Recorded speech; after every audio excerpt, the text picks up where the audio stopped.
नमस्कार दर्शकों, आप सभी का स्वागत है हमारे इस चैनल पर। दोस्तों, बहुत से लोग अपनी जिंदगी के अंदर बहुत मेहनत भी करते हैं और उनकी मेहनत में कोई कमी भी नहीं होती है, लेकिन उसके बाद भी वो लोग अपनी जिंदगी में सक्सेसफुल नहीं हो पाते हैं। आखिर क्या कारण है? क्या उनकी मेहनत में कमी है या उनकी मेहनत की दिशा ठीक नहीं है? आज इस वीडियो में मैं आपको इस पॉइंट पर जरूर आपके सारे प्रश्नों के जवाब दूंगा कि क्यों हमें जीवन में सफलताएं नहीं मिल पाती हैं। दोस्तों, एक चीज को समझिए, यदि मेहनत से ही जिंदगी के अंदर सब कुछ मिलता तो एक रिक्शे वाले को, एक मजदूरी करने वाले को जिंदगी के अंदर सबसे ज्यादा दौलत मिलती, क्योंकि उससे ज्यादा मेहनत कोई और करता ही नहीं है। लेकिन दोस्तों, ऐसा नहीं होता है। मेहनत करना हमारा प्रयास है, उसमें हमें कोई नहीं रोकता है, लेकिन सही दिशा में मेहनत यदि हम करते हैं तो हमें उसके रिजल्ट जरूर मिलते हैं। जैसे मान लीजिए दोस्तों, आप एक कुआं खोदना शुरू करते हैं और आप बहुत मेहनत कर रहे हैं, तो क्या आपको पानी इस आधार पर मिलेगा कि आपने बहुत मेहनत की है कुआं खोदने में, या इस आधार पर मिलेगा कि वहां पर पानी उपलब्ध है या नहीं है? अगर मान लीजिए दोस्तों, आप खेती करते हैं और आप किसी भी मौसम में जाकर के फसल को उगाना शुरू करेंगे, तो क्या आपकी मेहनत को देख करके यहां पर फल लगेगा या प्रकृति के नियमों को देख करके लगेगा कि उस मौसम के अंदर उस बीज के फलित होने का समय है या नहीं? दोस्तों, यही होता है हमारे जीवन के अंदर भी। तभी देखिए दोस्तों, सचिन तेंदुलकर पहले बॉलर बनना चाहते थे, लेकिन उनके कोच ने उन्हें कहा कि यदि वो बैटिंग पर अपना ध्यान देंगे तो उन्हें सफलता ज्यादा मिलेगी, और हुआ भी यही। उन्होंने अपना ध्यान बैटिंग पर दिया और आज आप देखिए कि वो कहां पर पहुंचे हैं। यही होता है दोस्तों, जीवन के अंदर सही समय पर सही दिशा में अगर हम मेहनत करते हैं तो हमें रिजल्ट जरूर अच्छे मिलते हैं। यही कारण है दोस्तों, महाभारत काल के अंदर आप देखिए कि अर्जुन को द्रोणाचार्य ने धनुष विद्या में पारंगत किया, क्योंकि उनको वहीं पर सफलता के योग बनते थे, और बाकी भाइयों को उन्होंने उनकी योग्यता के आधार पर अलग अलग शिक्षाएं दी। दोस्तों, ये इतिहास के इतने सारे उदाहरण जो हम देख रहे हैं, ये सब एक बात की ओर इशारा करते हैं कि व्यक्ति का पुरुषार्थ महत्वपूर्ण नहीं है, व्यक्ति का पुरुषार्थ का सही दिशा में होना बहुत महत्वपूर्ण है। अगर ये चीज हमें समझ आ गई तो फिर हम अपनी जिंदगी के अंदर भी कामयाब जरूर हो सकते हैं। लेकिन हम करते क्या हैं? अगर हमारा पड़ोसी है, उसने कोई बिजनेस किया, सक्सेसफुल हो गया, हम भी वही काम करने लग जाते हैं। अगर हमारे आसपास कुछ और तरह का बिजनेस डेवलप हुआ, हम भी वही करने लग जाते हैं। यानी हम मौका परस्त होते हैं, जहां मौका लगेगा हम वही काम करना शुरू कर देंगे, जैसे ईश्वर ने सारी योग्यता हमें ही दे दी है, कुछ भी हम काम करेंगे और सफल हो जाएंगे। ऐसा नहीं होता है दोस्तों।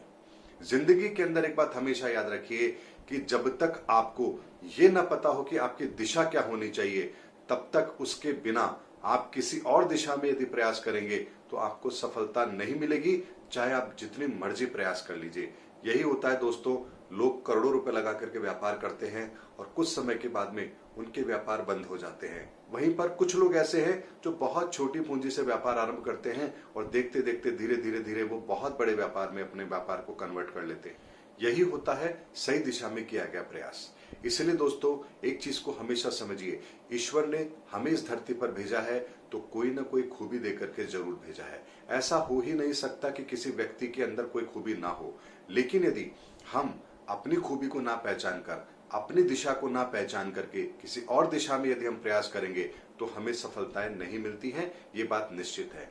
बहुत से लोगों को ईश्वर ने बोलने की काबिलियत दी है, किसी को मेहनत करने की काबिलियत दी है, किसी के अंदर लिखने की क्षमता अच्छी है। हालांकि हमारे अंदर अलग अलग खूबियां हो सकती हैं, लेकिन उसके बावजूद भी हमें ये चीज समझनी जरूरी है कि हमारा किस दिशा में किया गया प्रयास हमें सफलता की ओर लेकर जाएगा। अगर ये चीज हमने समझ ली तो दोस्तों, निश्चित मानिए एक छोटे से स्तर से किया गया प्रयास भी आपको बहुत आगे लेके जाएगा। तभी तो आप लोगों ने ऐसे बहुत सारे लोगों की सक्सेस स्टोरी सुनी होगी, जहां पर उन्होंने बहुत छोटे से प्रयास से अपना काम आरंभ किया और देखते देखते बहुत बड़े बिजनेस के अंदर तब्दील हो गए। यही होता है दोस्तों सही दिशा में किए गए प्रयास का। लेकिन दोस्तों, एक चीज को और समझने वाली बात है, यदि मान लीजिए हमारा 15 वर्ष से लेकर के 40 वर्ष के मध्य में कोई अच्छी ग्रहों की दशा आ रही है, तो ये मौके हमें स्वाभाविक तौर पर मिल जाते हैं। इसमें हमें कहीं से कुछ पूछने की जरूरत भी नहीं पड़ती है। स्वाभाविक तौर पर हमारे सामने कोई अपॉर्चुनिटी आती है, हम उस काम को करने लगते हैं और देखते देखते हम कामयाब हो जाते हैं। लेकिन यदि दोस्तों 15 वर्ष से लेकर के 25 वर्ष के मध्य में यदि कोई मारक ग्रहों की दशा है तो वो ग्रह अपने तरीके से व्यक्ति से काम करवाता है और इसका परिणाम ये निकलता है कि व्यक्ति उस क्षेत्र में कामयाब नहीं हो पाता और आगे जाके उसको महसूस होता है कि उसने गलत दिशा का चयन कर लिया है और तब उसके पास में अपने आप को वापस करने का कोई मौका भी नहीं होता है। तो दोस्तों इसीलिए एक चीज को ध्यान रखिए, 90% कुंडलियों के अंदर ये स्पष्ट तौर पर पता लगता है कि व्यक्ति को किस दिशा में जाना चाहिए। हाँ, 10% कुंडलियां ऐसी जरूर होती हैं जिसके अंदर बिल्कुल भी इस तरह की चीजें नहीं होती हैं कि वो व्यक्ति क्या करेगा। ये 10% कुंडलियां वो होती हैं जो सिर्फ और सिर्फ अपने पूर्व जन्म के कर्म संस्कारों के कारण कोई भी काम करेंगे उन्हें सफलताएं नहीं मिलेंगी, क्योंकि उन 10% कुंडलियों के अंदर ऐसे योग बनते हैं कि वो चाहे मर्जी जो काम कर ले उनको सफलताएं नहीं मिलेंगी। ये उनका अपना प्रारब्ध है। लेकिन 90% कुंडलियों के अंदर ये बात स्पष्ट तौर पे पता रहती है कि व्यक्ति अगर किस दिशा में जाएगा तो उसे कहां सफलता मिलेगी। और उसमें भी दोस्तों इस 90% में भी 10 से 15% वो लोग होते हैं जिनकी कुंडली के अंदर वो अच्छा समय होता है कि वो कहीं ना जाए, किसी से ना पूछे, तब भी उनको वो दिशा मिलेगी और इस दिशा में वो कामयाब भी हो जाएंगे। यही होता है दोस्तों सही दिशा में प्रयास करने का नतीजा। दोस्तों मेरे पास में जब बहुत से लोग कुंडली दिखाते हैं तो उसमें से बहुत से बच्चे ऐसे होते हैं जो कहते हैं कि हम सिविल सर्विसेज की तैयारी कर रहे हैं, लेकिन उनकी कुंडलियों में सिविल सर्विसेज के योग होते ही नहीं हैं। ऐसे में वो 8-8, 10-10 साल से प्रयास कर रहे हैं, 28 साल की उम्र हो गई, 29 साल की उम्र हो गई, अब भी उनको सफलता नहीं मिली। अब उनके सामने एक ऐसा अंधेरा आ जाता है कि अब वो क्या करें, क्योंकि पूरा समय उन्होंने सिर्फ एक ही प्रयास में लगा दिया और दूसरा कुछ उन्होंने सोचा ही नहीं। और ऐसे में यहाँ पर दोस्तों मुझे भी बहुत तकलीफ होती कि अब मैं इन्हें क्या रास्ता दूं, क्योंकि उम्र का एक बहुत बड़ा हिस्सा ये पार कर चुके, अपने जीवन का वो समय इन्होंने निकाल दिया जिस समय पर अगर ये दूसरे दिशा में प्रयास करते तो उन्हें सफलता मिल सकती थी। इसलिए दोस्तों अपने जीवन के अंदर कभी भी कोई बड़ा लक्ष्य बनाने से पहले ये जरूर देखिए कि क्या वो लक्ष्य आपके मंजिल तक आपको पहुंचाने में मदद करेगा या नहीं करेगा। दोस्तों इसीलिए हमारे वैदिक समय पे बालक के जन्म के साथ ही एक संस्कार किया जाता था जिसे कहते थे नामकरण संस्कार, और उसी समय पर विप्र पंडित लोग आकर के घर में बालक के जन्म के साथ ही माँ बाप को ये बताते थे कि इस बालक की दिशा क्या होनी चाहिए, और उसी के आधार पर माँ बाप उनकी परवरिश करते थे। तो देखिए उस काल के अंदर बेरोजगारी जैसी समस्या नहीं होती थी, बच्चे अपने काम में उत्तीर्ण होते थे, पारंगत होते थे और समाज की व्यवस्था बहुत बढ़िया तरीके से चलती थी। लेकिन आज हमारे सामने स्थितियां बदल गई हैं। इसका दोष हम किसी और को नहीं दे सकते। जब जब इंसान अपनी मूल संस्कृति से दूर होता है तब तब उसे आने वाले कुछ समय के बाद में ऐसी परिस्थितियों का सामना करना ही पड़ता है। आज पूरी दुनिया भी इस चौराहे पर खड़ी है कि उनके सामने कोई लक्ष्य नहीं है कि हम करें तो क्या करें, जाएं तो किस दिशा में जाएं। अब परिस्थिति जैसा करेगी वैसे हम अपनी दिशा को मोड़ लेंगे। ये दुनिया इस समय इस दौराहे पर खड़ी है। दोस्तों यही होता है जिंदगी के अंदर, जब हम अपनी मनमर्जी से कार्य करते हैं तो एक समय ऐसा आता है जब हम किसी ऐसी जगह जाकर के रुक जाते हैं जहां से हमें रास्ता नहीं दिखता है।